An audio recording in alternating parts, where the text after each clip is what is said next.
Nos basamos mucho en la clínica, sí, pero vamos a requerir también, en algunos casos, realizar otras pruebas confirmatorias, como son la búsqueda de estos anticuerpos, que van a estar presentes en un porcentaje también, y también lo que tenemos que buscar o realizar son las pruebas confirmatorias, que en este caso son pruebas de neurofisiológicas, la prueba de estimulación repetitiva o la prueba de fibra única, para llegar a confirmar el diagnóstico.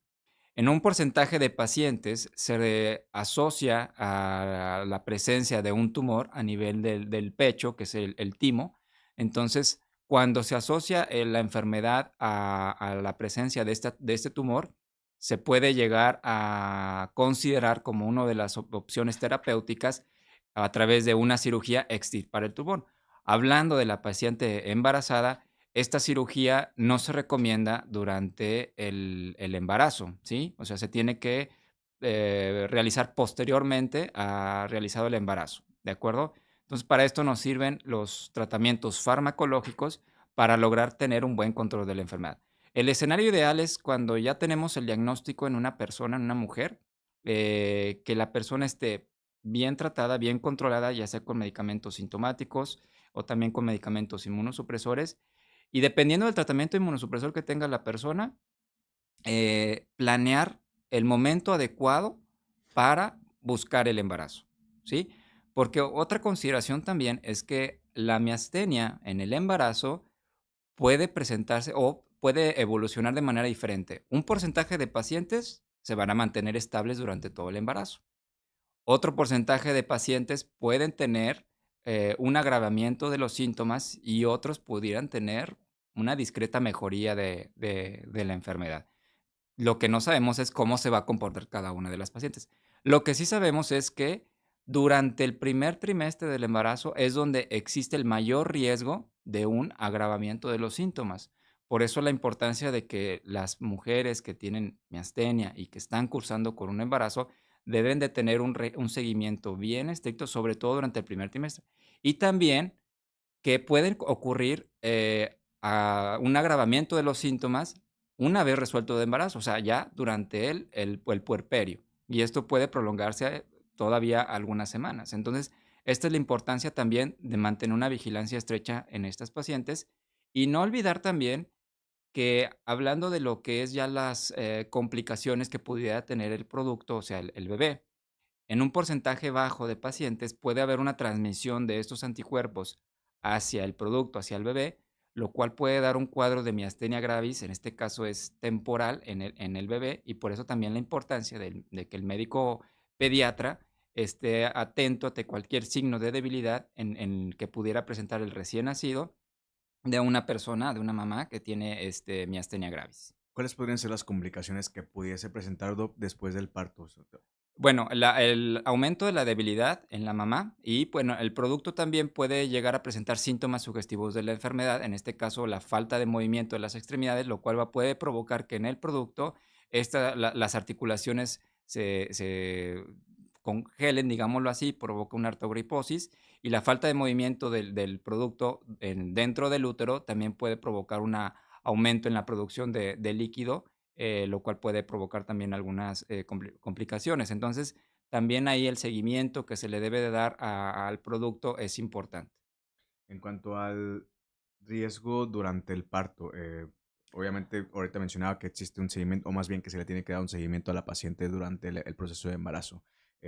A la hora del parto, ¿existe algún tipo de complicación que se pueda dar o que pueda poner en riesgo la vida tanto del paciente como en este caso del producto? Esto va a depender mucho de los medicamentos que se utilicen. Obviamente no hay una indicación absoluta de que la persona deba de tener el cesárea o parto por vía vaginal.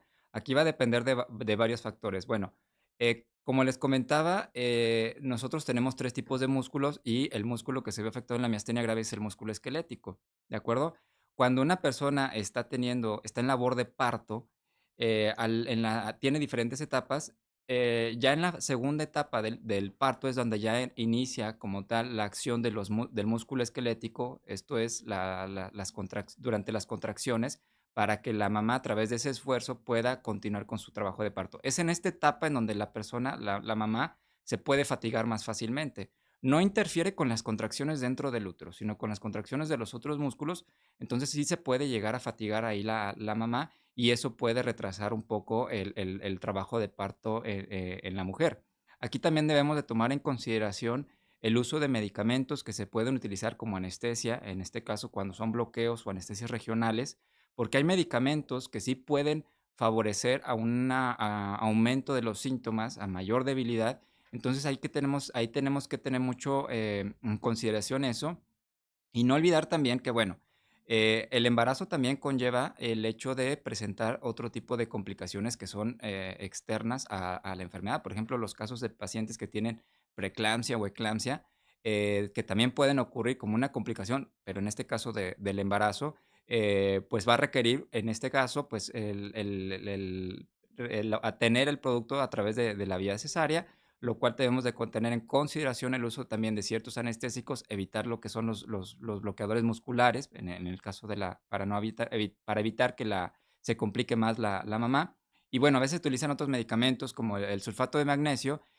No hay que olvidar que el magnesio es un electrolito que va a disminuir la liberación de la acetilcolina, lo cual puede provocar mayor debilidad en las pacientes.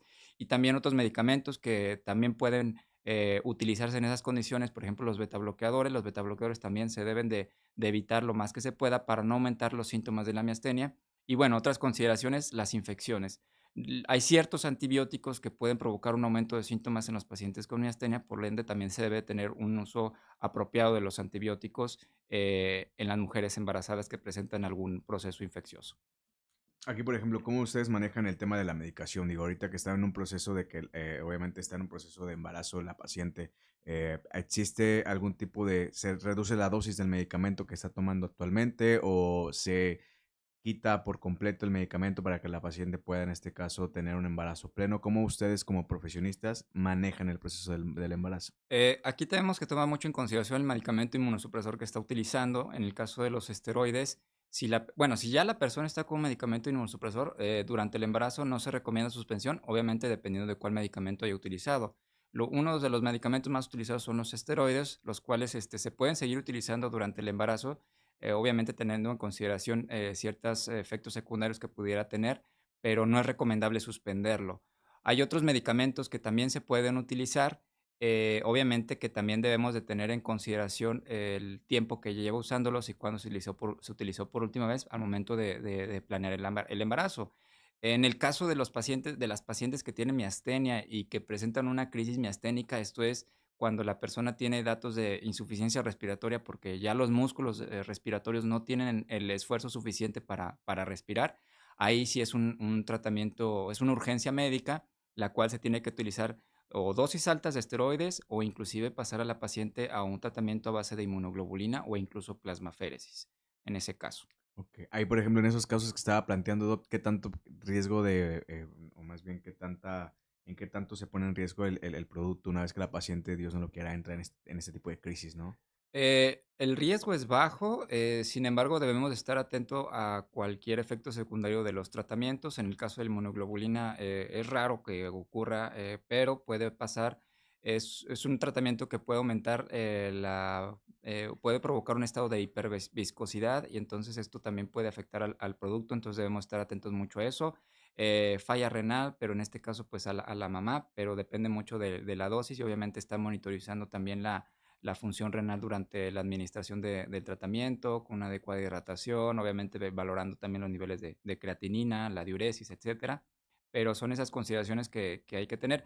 Obviamente siempre tomando en cuenta el riesgo-beneficio. Si el medicamento excede por mucho el beneficio, pues se tiene que utilizar en esos casos, dado que es una urgencia médica y el riesgo de muerte tanto en la mamá y el producto, pues es bastante alto. Ok, excelente. ¿Se recomienda algún tipo de planificación especial o atención médica durante el embarazo con mujeres de miastenia gravis? Por ejemplo, ¿cómo es una paciente que se acerca a usted y pues obviamente junto con su pareja planea tener un embarazo? ¿Cuál es el proceso a seguir? ¿Qué es lo que tienen que hacer? Bueno, en este caso, una persona con miastenia y que quiere quedar embarazada, siempre el embarazo debe ser lo mejor planeado, ¿sí? Esto va a depender mucho de qué tan activa está la enfermedad, qué tan severo tiene los síntomas y el medicamento inmunosupresor que esté utilizando. Hay medicamentos inmunosupresores que se pueden utilizar durante el embarazo de manera segura, hay otros medicamentos que no tanto. Por ejemplo, de los medicamentos que también se llegan a utilizar están los anticuerpos monoclonales como el rituximab y el eculizumab, que en los pacientes que tienen miastenia gravis ayudan a controlar a la enfermedad como tal. No hay todavía una evidencia muy amplia en cuanto a su seguridad durante el embarazo. O sea, sí se pueden utilizar, ¿de acuerdo?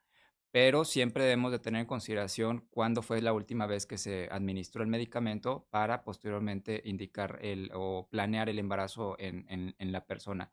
Aquí lo importante es, primero debe de tener un contacto muy estrecho con su médico neurólogo para decidir en qué momento es el más adecuado para lograr el embarazo.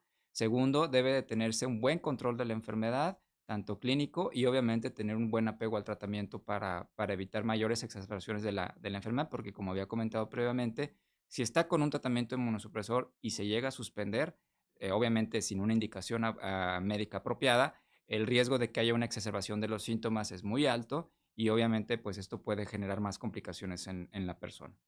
Excelente, doc.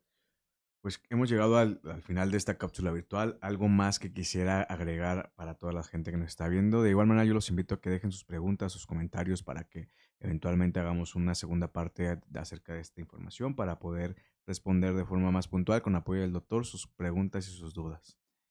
Pues simplemente las personas que padecen miastenia, las que en este caso sean mujeres y que estén deseando en algún momento quedar embarazadas, sí se puede hacer siempre y cuando haya una adecuada monitorización de la enfermedad y junto con su médico decidir cuándo es el momento más apropiado para buscar un embarazo.